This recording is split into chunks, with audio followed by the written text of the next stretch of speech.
Olá pessoal, hoje vamos estudar processo civil. O tema da aula de hoje é ação monitória. Então vamos lá, bora pegar marca-texto, caneta, bloco de notas e vade-mecum. A ação monitória é um tema tratado no novo CPC a partir do artigo 700. Pela ação monitória, o autor, de posse de prova documental, pode promover a respectiva ação pelo procedimento especial. É importante lembrar que, independentemente do autor ter o caminho da ação monitória, a ação monitória é um caminho facultativo. Nada impede que o autor ainda opte por entrar com uma ação pelo rito comum. Mas qual que seria a ideia da ação monitória? Pois bem, o nosso sistema adotou o sistema documental, ou seja, o sujeito, de posse de uma prova documental, via de regra que não possua força executiva, pode se valer da ação monitória para, com ela, transformar esse documento, agora sim, num título executivo judicial. Sempre que nós estudamos os procedimentos especiais, é sempre interessante observar que traço que esse procedimento traz que o torna especial.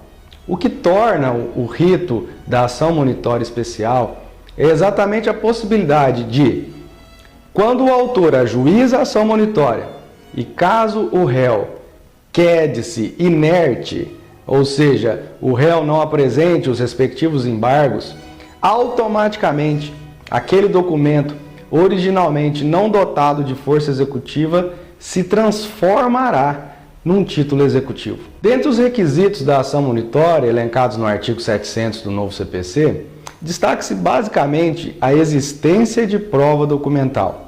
Ocorre que o parágrafo 1º desse mesmo artigo 700 passa a permitir também a utilização da prova produzida em sede de produção antecipada de provas.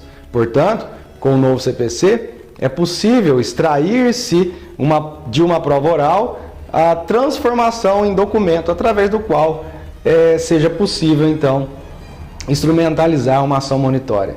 É o que alguns autores chamam de prova documentada. É uma prova originalmente não documental, mas que em seguida se transforma em prova documental. Porém, meus caros, no geral, nós também denominamos como provas documentais gravações audiovisuais, imagens, sons, etc., que são trazidos para o processo com a característica de prova documental. Porém, para os fins da ação monitória, esses documentos não têm a validade necessária. Na prática, é muito comum o uso de títulos de crédito que já perderam a força executiva. São os famosos títulos prescritos. Destaca-se o cheque. Muito comum na prática nós vermos ações monitórias envolvendo os cheques. Tanto é que a súmula 299 do STJ permite o ajuizamento da ação monitória com base em cheque prescrito. Ainda sobre o cheque, é interessante observar a súmula 531 do STJ. Era uma antiga discussão a respeito que seria necessário ou não informar na inicial da monitória a origem, o negócio jurídico que gerou aquele cheque, eis que agora ele é um cheque prescrito. Pela súmula 531, não há mais a necessidade, ao fazer a narrativa da inicial no campo destinado à causa de pedir, não há necessidade de se informar o negócio jurídico subjacente ao cheque. Ou seja, basta informar a emissão do cheque e, a partir dele, promover seu ajuizamento da ação monitória. Duas súmulas importantes também sobre títulos de crédito são as 503 e 504. Elas tratam da prescrição. No caso, o cheque, a prescrição se dá no prazo de 5 anos, a contar da sua emissão. De outro lado, com relação à nota promissória, a prescrição da mesma também é no prazo de 5 anos, porém a contar do seu vencimento. Prescrição essa destinada aos fins da ação monitória. Com relação ao procedimento da monitória, o tema é tranquilo. Para a formatação da petição inicial, segue-se a sistemática dos artigos 319 e 320 do CPC. Especialmente, não podendo se esquecer da necessidade de se colocar a prova documental acompanhando a peça de ingresso. Além disso, O artigo 700, parágrafo 2º do novo CPC, também destaca a preocupação quanto à existência de atualização, memória de cálculo, etc., da mesma maneira como nós fazemos na execução. Já com relação à competência, não há maiores peculiaridades. Agora, a grande peculiaridade da ação monitória está na decisão inicial.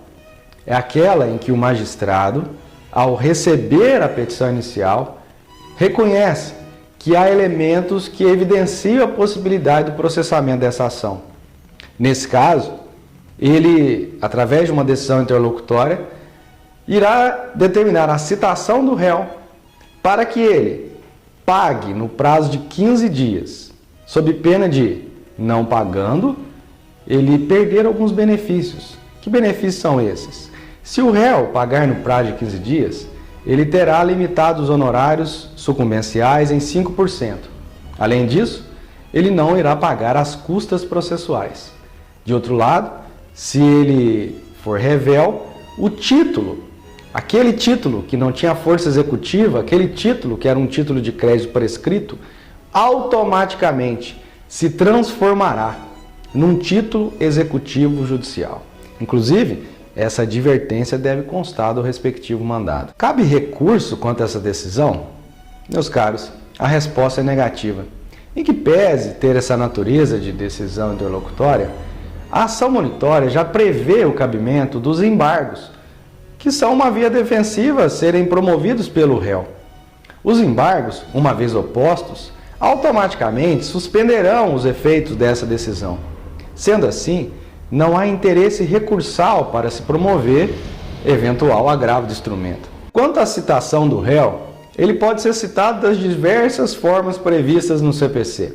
Ele pode ser citado por AR, pode ser citado por mandado, por hora certa ou até mesmo por edital, conforme prescreve a súmula 282 do STJ. Interessante observar são as posturas que o réu pode tomar. Uma delas, conforme eu disse anteriormente, é chegar e pagar o título. Com isso, ele se limita aos honorários de 5% e fica isento de custas processuais.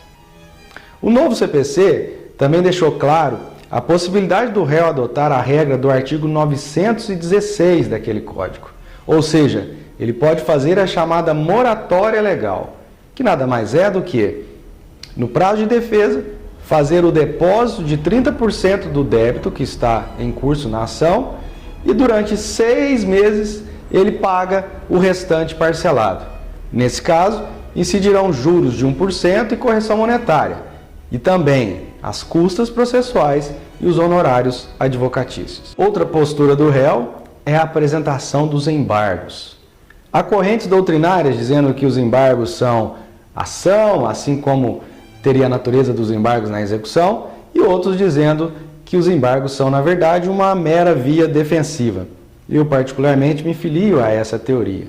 Nesse caso, nos termos do artigo 702 do CPC, o réu, então, poderá apresentar os embargos no prazo de 15 dias, que suspenderão os efeitos daquela decisão inicial, de modo que o título, a princípio, não se converterá em título executivo, e, nesse caso, ele poderá alegar toda a matéria defensiva que poderia alegar numa contestação.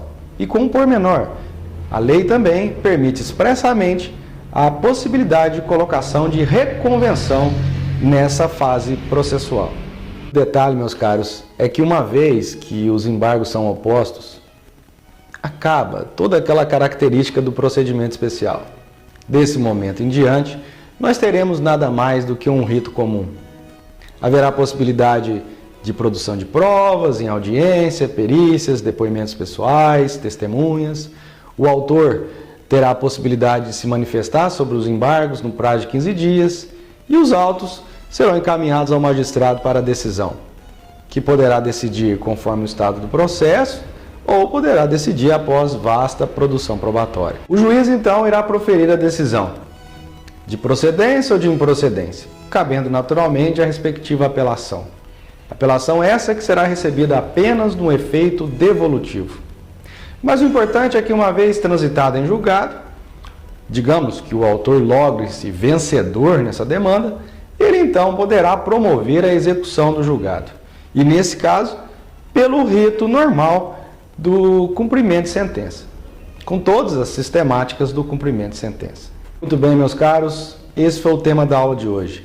Trabalhamos com a ação monitória prevista no artigo 700 e seguintes do Código de Processo Civil.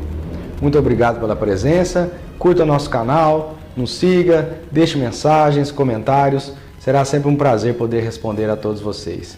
E até a próxima.